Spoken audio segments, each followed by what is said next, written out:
Karena saya merasa ketakutan ya, saya juga nggak tahu ilmunya. Oke deh, saya nggak mau ribet. Saya bayarin aja terus deh. Bunganya saya bayarin, pokoknya saya bayarin. Pertanyaan saya, Mas Budi ya. Masya Allah. Nggak ada uang dibela-belain ya, bahkan sampai pinjem sana sini untuk belain nutupin angsuran tiap bulan. Pertanyaan saya, bulan depan, bulan berikutnya, bulan-bulan yang akan datang akan tetap terjadi begini lagi atau selesai? Sepertinya ya, kalau pengalaman akan jadi begitu. Begitu terus, berulang-ulang. Ibarat lingkaran setan yang ada ujungnya. Ya. Kalau Bapak dan Ibu ingin selesai ya, mulai dari sekarang ya, bukan fokus di cicilannya, tapi fokus di penyelesaian sisa pokok. Dengan cara apa? Memutuskan rantai lingkaran setan tadi.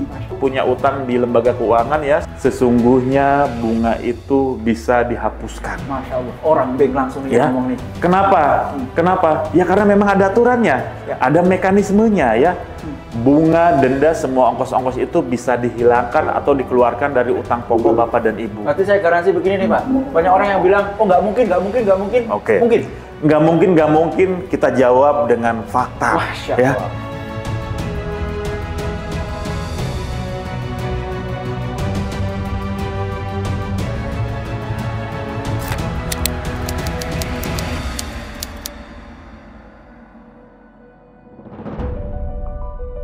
Di sebelah saya ini ada orang mantan perbankan. Beliau tahu benar bagaimana track record melunasi utang dengan bayar pokok saja. Di sebelah saya ada Pak Suhoki. Assalamualaikum warahmatullahi wabarakatuh, Pak. Waalaikumsalam warahmatullahi wabarakatuh. Sehat, Pak? Alhamdulillah sehat. Semangat nih. Semangat luar biasa. Bogor ini mendung tapi semangat Pak ya.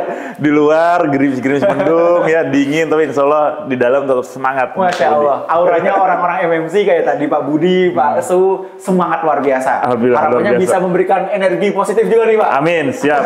Lunas Kita doa. utang ya pokoknya. Lunas utang ya semuanya ya. Iya. Insya Allah utang berapapun, sekali lagi saya ulang-ulang terus ya. Utang berapapun insya Allah bisa selesai. Ya ini bapak-bapak dan ibu-ibu semuanya yang ikut acara ini, insya Allah kita dikumpulkan dalam rangka untuk ikhtiar. Ya, untuk belajar bagaimana caranya kita bisa lunas utang. Nah, di hari ini kita itu ingin tahu konsep-konsepnya seperti apa, dasar-dasarnya apa, langkahnya apa yang bisa kita lakukan di awal agar kita bisa lunas utang. Begitu ya kira-kira ya Pak ya? Betul sekali Mas Monggo Budi, Pak, ya. dulu diceritakan Pak background-nya dulu orang perbankan itu bagaimana? Baik, siap. Baik, terima kasih. Baik Bapak dan Ibu, sahabat MMC dimanapun berada. Assalamualaikum warahmatullahi wabarakatuh. Alhamdulillah, perkenalkan saya biasa dipanggil Kang Su ya. So ya. Ya, saya saat ini salah satu tim dari Syariawut ya, sama dengan Mas Budi ya, menjadi saksi banyak sekali, bahkan sampai ribuan orang ya, para pengusaha seluruh Indonesia yang kemudian pada akhirnya bergabung bersama MMC dan kemudian alhamdulillah bisa lunas utang miliaran ya. Dan saya sendiri punya pengalaman dulu ya Mas Bud, jangan dibully. Dulu memang saya pegawai bank, kurang lebih 10 tahun di bank. Wah, ya. udah ngelotok nih lu Pak. Betul. Sampai akhirnya terjadi pergolakan batin dalam diri saya dan saya memutuskan untuk hijrah. Untuk meninggalkan ya. Sama Mas Bud, yang namanya pegawai utang pegawai bank juga dulunya banyak utang ya, dan alhamdulillah wasilahnya di MMC justru utang saya malah lunas ya, selesai. Alhamdulillah udah lunas, udah selesai, dan saat ini saya ingin berkontribusi ya, terutama kepada sahabat-sahabat, saudara-saudara kita ya, sesama muslim ya. Bagaimana yang saat ini para pengusaha yang kebingungan luar biasa, tertekan utang dan sebagainya, sampai akhirnya mereka insya Allah bisa keluar dari masalah utang tersebut. Nah, saat ini Mas Budi, ini momen yang paling tepat ya, awal tahun ya. Awal tahun 2025. Nah, kemarin di akhir tahun 2024 luar biasa tekanannya Mas Budi ya. Orang-orang perbankan, debt collector dan sebagainya sibuk ngejar-ngejar ya, nagih-nagih ya, supaya apa? Supaya performa perusahaan mereka lebih baik, supaya terhindar dari NPL. Jadi Bapak dan Ibu yang kemarin, akhir tahun kemarin ngalami dikejar-kejar, ditagih-tagih sedemikian rupa ya, bagaimana sekarang kabarnya? Udah terlewati atau belum? Atau jangan-jangan sampai awal tahun seperti ini masih pusing ya? Nah, baik ya. Insyaallah Mas Budi ya. Tadi di awal sudah ada kita kehadiran ini dadakan tadi ya beliau. Ada Pak Budi Gondrong ya, beliau luar biasa. Sudah bergabung di MMC dari tahun berapa tadi ya? Kurang lebih beliau lunas dalam waktu 1 tahun 2,5 miliar ya. Itu adalah salah satu contoh yang otentik, fakta nyata, contoh nyata ya. Artinya bukan omon-omon. Beliau yang menyampaikan langsung bisa lunas dengan cara dihapuskan dari bunga, denda, dan lain-lain ya. Bahkan beliau hanya melunasi sisa pokoknya saja. Artinya itu bisa. Nah, Bapak Ibu, pagi ini Bapak dan Ibu sudah menuliskan ya, berapa total utang Bapak dan Ibu dan ingin lunas kapan? Insya Allah itu menjadi ajam, menjadi doa ya. Tolong dituliskan secara sungguh-sungguh ya. Diikuti dengan doa ya, kemudian diajamkan dalam hati ya, bersama suami, istri, dan keluarga ya. Jangan main-main terhadap ajam. Insya Allah Allah ridhoi dan itu bisa lunas, gitu ya. Nah, terkait lunas utang miliaran ya, pasti ada yang namanya proses ya. Bapak dan Ibu, tidak ada yang namanya utang tiba-tiba sekali batuk atau sekali bersin, langsung lunas ya. Ada bisa jadi 1 atau 2 orang atas izin Allah.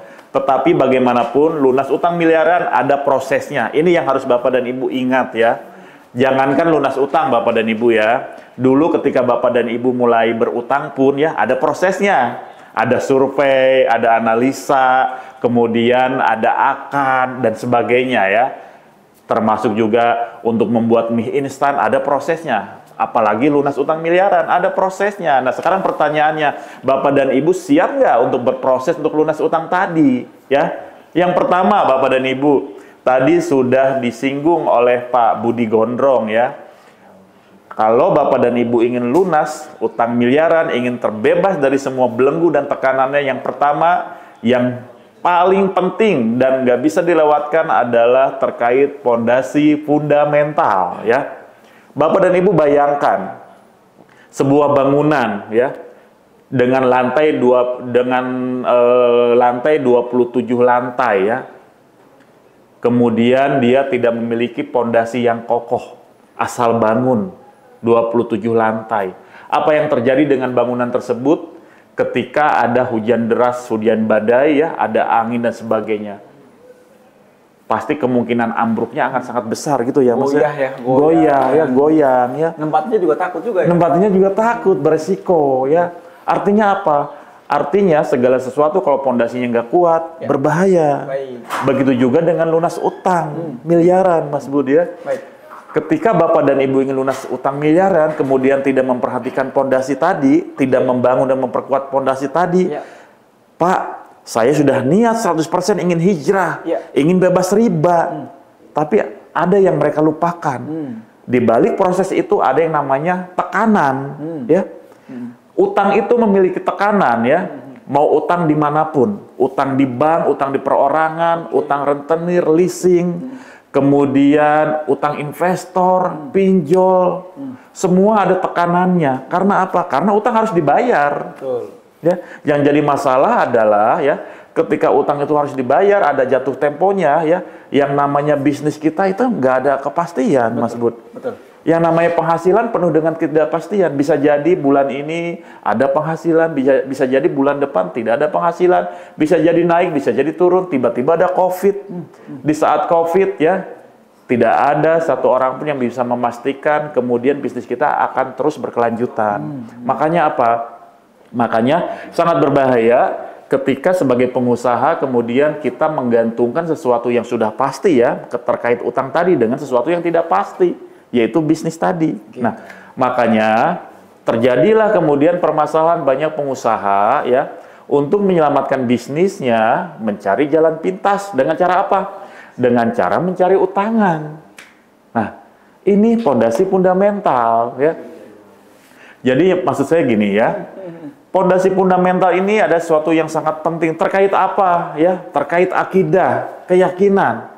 Pak Budi Gondrong tadi udah membahas ya sekilas mengenai fundamental tadi.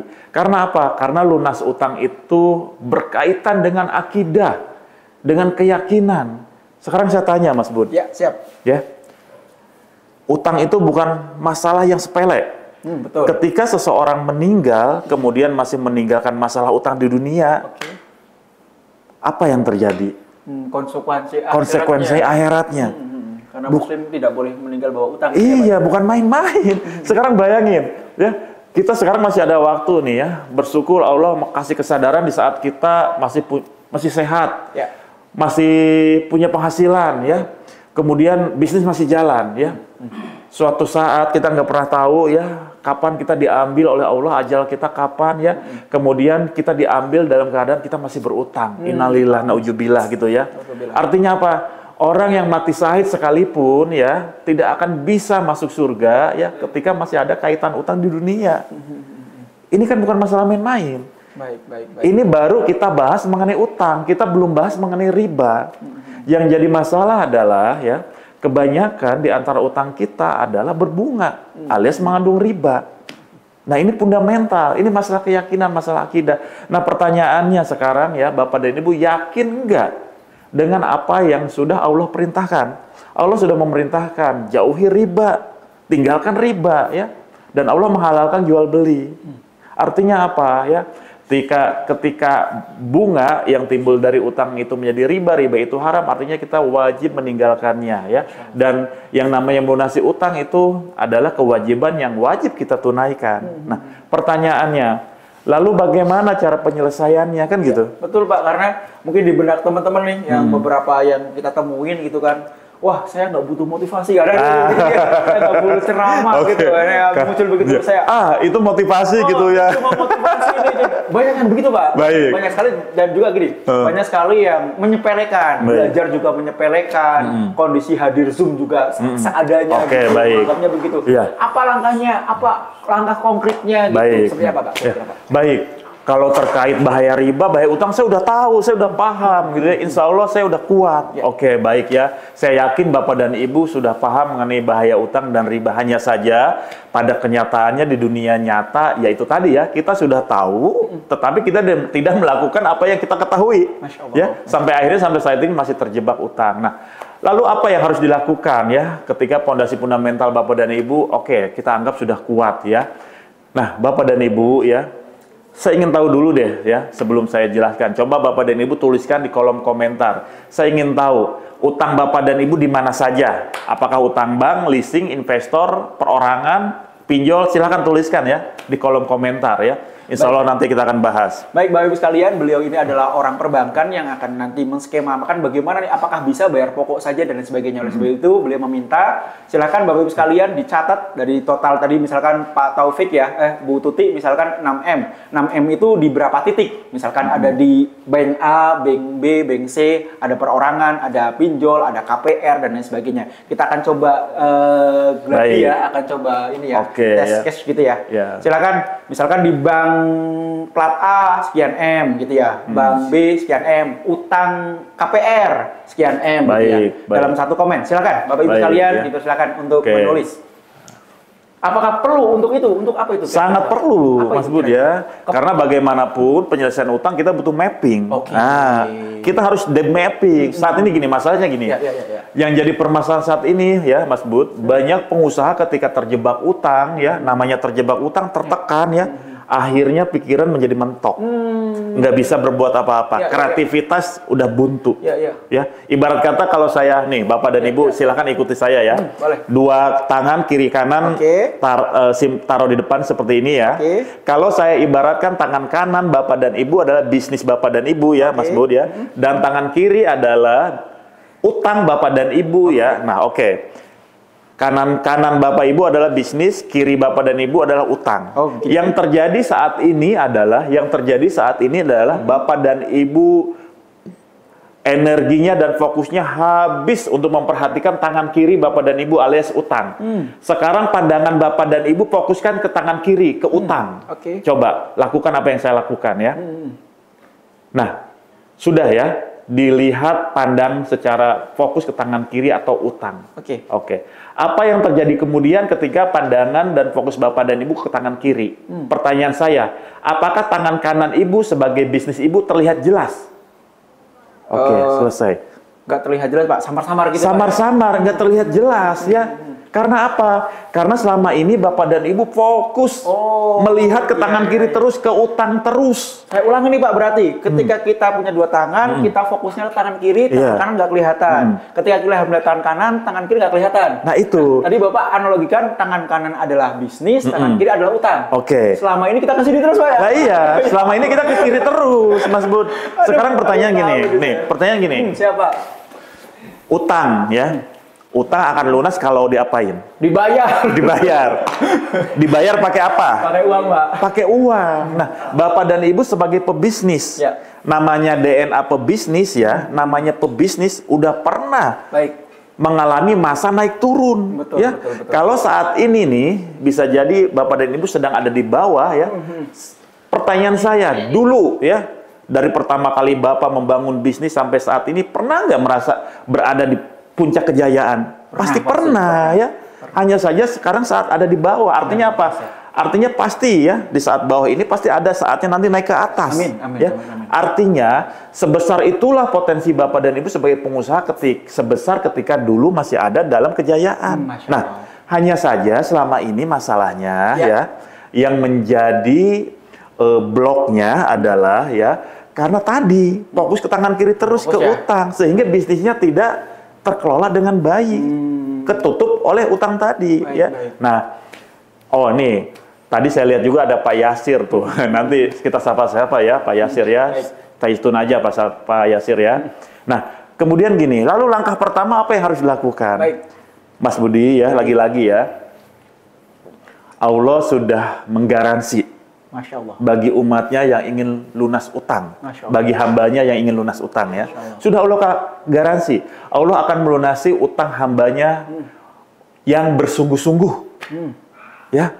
Jadi kita harus punya kesungguhan, ikhtiar ingin lunas utang ya. Semata-mata apa? Semata-mata karena takut karena Allah tadi, konsekuensi akhirat tadi, ya. Kemudian bagi siapa yang Allah akan lunasi utangnya? Bagi utang yang seperti apa? Utang yang tidak mengandung keharuman riba, Mas Bud. Jadi penting nih ya. Masalahnya saat ini adalah utang Bapak dan Ibu kebanyakan di dalamnya adalah mengandung riba. Bercampur tadi Pak. Bercampur. Makanya perlu tadi mapping tadi. Iya, yang namanya keharuman dengan kehalalan dicampurkan nggak akan bisa, Mas Bud ya. Utang itu boleh ya. Utang menjadi haram ketika di dalamnya ada bunga alias riba. Jadi Bapak dan Ibu penting, Bapak harus memisahkan mana yang menjadi kewajiban utang pokok Ibu dan mana yang menjadi keharuman ribanya, ya. Lunasi utang hukumnya wajib, meninggalkan riba hukumnya wajib. Dua-duanya ya datang bersamaan kewajibannya pada diri Bapak dan Ibu. Betul. Lalu mana dulu yang harus diprioritaskan, yang harus dilakukan terlebih dahulu? Nah, banyak kemudian Bapak dan Ibu ingin lunas utang ya, karena tadi ya, bisa jadi ilmunya belum tahu, bisa jadi kebingungan, akhirnya tetap terus aja tuh ya dibayar ya. Pokoknya dibayar, bunganya yang haram tadi dibayar, akhirnya semuanya dibayar, campur aduk dan akhirnya nggak selesai-selesai. Ya. Nah, yang harus dilakukan adalah pisahkan berapa sisa utang pokoknya, berapa yang menjadi keharuman ribanya. Lalu mana dulu yang harus dilakukan? Yang harus dilakukan adalah Bapak dan Ibu harus keluarkan dulu ribanya dari utang pokok Bapak dan Ibu. Bagaimana caranya? Nah ini yang harus belajar lebih mendetail ya. Karena apa nih? Kalau Bapak dan Ibu punya utang di lembaga keuangan ya, seperti bank, leasing, kemudian pinjol ya, KTA, kartu kredit, dan sebagainya ya. Sesungguhnya bunga itu bisa dihapuskan. Masya Allah, orang bank langsung ya. Ngomong nih. Kenapa? Kenapa? Ya karena memang ada aturannya, ada mekanismenya ya. Bunga, denda, semua ongkos-ongkos itu bisa dihilangkan atau dikeluarkan dari utang pokok Bapak dan Ibu. Berarti saya garansi begini nih Pak, banyak orang yang bilang, oh nggak mungkin. Oke. Mungkin. Nggak mungkin, kita jawab dengan fakta. Masya ya. Allah. Kalau kemudian mental block kita mengatakan nggak mungkin, faktanya teman-teman, saudara kita di MMC sudah banyak sekali yang sudah berhasil lunas utang, bahkan dihapuskan dari bunga, denda, dan ongkos-ongkos, dan mereka hanya melunasi sisa pokoknya saja. Salah satunya yang tadi pagi ya, langsung memberikan sharing ya, pengalaman dari Pak Budi Gondrong tadi, Mas Budi ya. Karena apa? Karena memang ada mekanismenya, hanya saja prosesnya saja yang perlu dilalui. Pertanyaannya, apakah kemudian pihak perbankan mau? Pasti mereka tidak mau. Pasti perbankan berkata no. Enak aja, udah punya utang sekarang minta dihapuskan bunga, denda dan lain-lain. No, nggak bisa.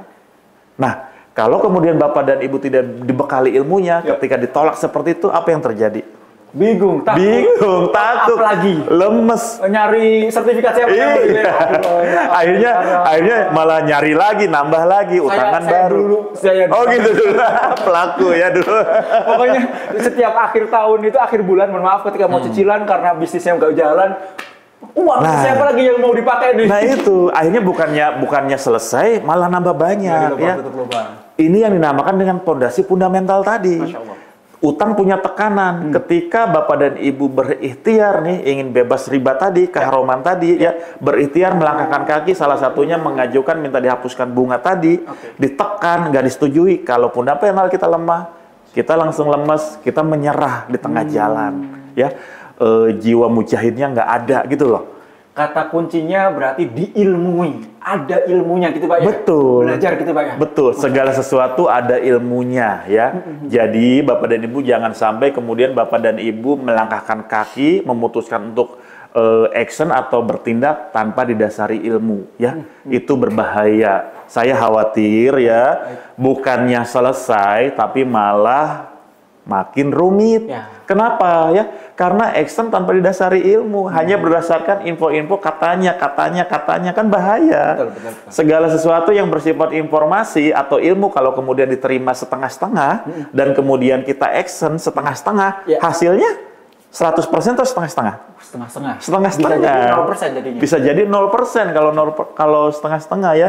Kalau di MMC kita diajarkan 100%. Supaya apa? Supaya hasilnya 100%. Jadi itu yang pertama Bapak Ibu ya. Harus dikeluarkan ribanya, bunganya dengan proses penghapusan. Apakah bisa? Bisa. Hanya prosesnya saja. Pertanyaannya Bapak dan Ibu siap nggak berproses? Jelas ya? Nah, jangan sampai gini.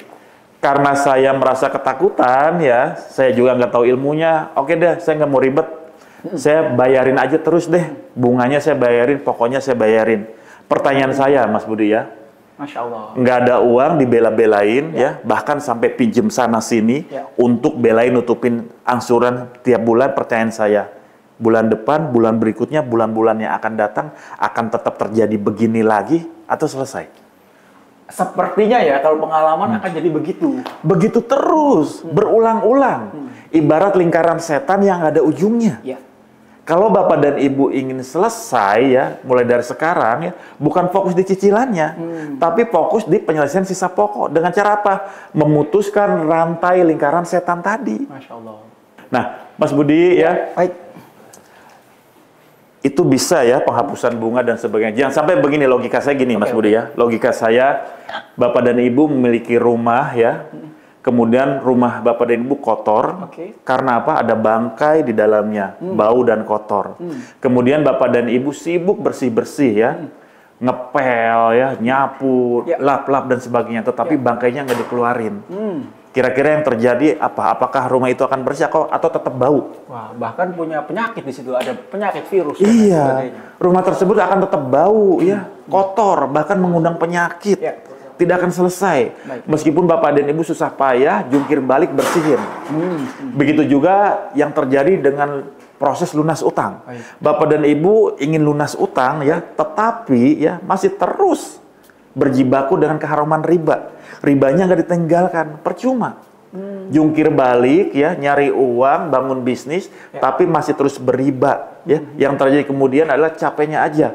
Bisa jadi Bapak dan Ibu udah ngalami itu ya. Pak, banyak yang nelpon ke saya, Pak, saya perasaan udah jatuh bangun ya, membangun bisnis ya. Sekilas bisnis saya ada jalan, tapi kok uangnya nggak ada. Ya, uangnya habis-habisan terus, seperti debu tertiup angin. Nah, itu Mas Budi, yang dikatakan dengan kebarokahan tadi. Ya, nggak ada keberkahan, yang ada kemudian capeknya aja. Masya Allah. Utangnya yang membesar, tapi uangnya nggak ada. Berarti di dalam ruangan tersebut bangkainya harus tinggalkan. Iya, harus ditinggalkan. betul. Nah, yang kedua Mas Bud ya, kalau udah paham fundamentalnya seperti itu, yang kedua Bapak dan Ibu harus paham mengenai teknis prosesnya. Ya, Lunas utang di bank tentu saja ya sentuhannya akan berbeda dengan utang di leasing karena karakteristiknya berbeda ya. Begitu juga dengan pinjol kartu kredit. Utang yang paling mudah diselesaikan pinjol, kartu kredit tanpa agunan itu mudah banget ya. Kemudian bagaimana dengan utang investor, utang perorangan ya, kerjasama bisnis. Itu harus paham teknis-teknisnya, langkah-langkahnya. Bapak dan Ibu misalkan dari Pekanbaru mau ke Jakarta, tidak melangkahkan kaki, tidak mencari kendaraan, apakah akan sampai di Jakarta? Tidak sampai. Tidak sampai, kecuali punya ilmu ilmu kedip langsung joeng ada di Jakarta gitu ya. Begitu juga lunas utang, ada langkahnya, ada prosesnya. Ada ilmunya, setidaknya Bapak dan Ibu ketika Bapak dan Ibu belajar di MMC ya, Bapak Ibu bisa berada di jalan yang benar, berada di jalan yang menuju ke lunas utang. Bisa jadi saat ini masih berada di jalan yang berbeda ya. Makanya MMC ini kuncinya ada tolabul ilmu dan Zoom ini ya, Mas Budi. Zoom ini Bapak dan Ibu sifatnya hanya sebagai pengantar ya. Ya, bukan ilmu inti. Kalau Bapak dan Ibu mengharapkan ilmu intinya secara menyeluruh 100%, ada di pembelajarannya secara tuntas. Belajar talaki ya, Pak ya? Iya, tatap muka langsung. Ya, salah satunya adalah yang terdekat adalah TBE, the basic element, yang tadi udah disinggung juga oleh Pak Budi Gondrong ya. Nanti Mas Budi bisa sampaikan jadwal TBE terdekat kapan ya. Ini Zoom ini sebagai pengantar untuk semakin meyakinkan Bapak dan Ibu harus bergerak, harus action. Karena lunas utang tidak akan selesai hanya sebatas niat atau ajam, tapi butuh action, langkah nyata, komitmen, gitu ya. Nah, yang ketiga, Mas Bud, seperti tadi disinggung, utang akan lunas kalau dibayar, dibayar pakai uang, bukan pakai daun, ya. Pertanyaannya, uangnya dari mana? Saya yakin Bapak dan Ibu, saya berkomitmen 100% ingin lunas utang. Hanya yang jadi masalah adalah saat ini uangnya belum ada. Oke. Ya. Nah, pertanyaannya adalah ya, artinya Bapak dan Ibu butuh waktu untuk ngumpulin uangnya. Kalau bukan dari sekarang, kapan lagi? Nah, bagaimana caranya ya agar orang bank, leasing dan sebagainya, mereka mau memahami kondisi Bapak dan Ibu sehingga Bapak dan Ibu punya waktu untuk saving money ya. Yang pertama, seharusnya bagi Bapak dan Ibu saat ini yang cicilannya masih lancar, seharusnya ya dari cicilan tersebut Bapak dan Ibu udah bisa saving money mulai dari sekarang ya. Cicilan berapa? 50 juta, 100 juta. Kalau bisa saving money ya, 1 bulan, 5 bulan aja Bapak dan Ibu dari cicilan aja ya. Kalau 100 juta udah bisa 5 bulan udah saving 500 juta, bayangin. 500 juta udah Bapak dan Ibu bisa untuk lunasi utang-utang di tempat lain. Ya, artinya gimana? Artinya ya selama 5 bulan atau 12 bulan ke depan, yang pertama Bapak dan Ibu bisa saving money, yang kedua Bapak dan Ibu punya waktu ya untuk memperbaiki bisnis, yang ketiga aset Ibu Bapak yang menjadi jaminan itu bisa tetap aman. Ya, bagaimana caranya? Caranya adalah harus berilmu sehingga dengan ilmu tersebut bisa mendatangkan rasa tenang ya. Sehingga ketika Bapak dan Ibu mendapatkan tekanan sebesar apapun tekanan, ya Bapak dan Ibu bisa lebih tenang untuk menghandlenya, riang gembira dan bisa tetap fokus untuk mengumpulkan uang untuk lunasi utang dan memperbaiki bisnis. Kurang lebih begitu, Mas Budi. Masya Allah. Jadi berarti ada 3 langkah ya, Pak? Iya. Yang pertama, Bapak Ibu sekalian, saya bantu catat tadi yang disampaikan oleh Pak Su. Yang pertama adalah fundamentalnya dulu nih. Selagi fundamentalnya belum bagus tentang tadi pengetahuan tentang riba, betul, belum selesai ya. Jadi fundamentalnya dikuatkan. Yang kedua, kemudian teknisnya, teknis penyelesaian tadi. Peraturan Bank Indonesianya bagaimana, peraturan OJK-nya bagaimana, gitu ya, peraturan dengan leasingnya bagaimana, dengan akadnya bagaimana.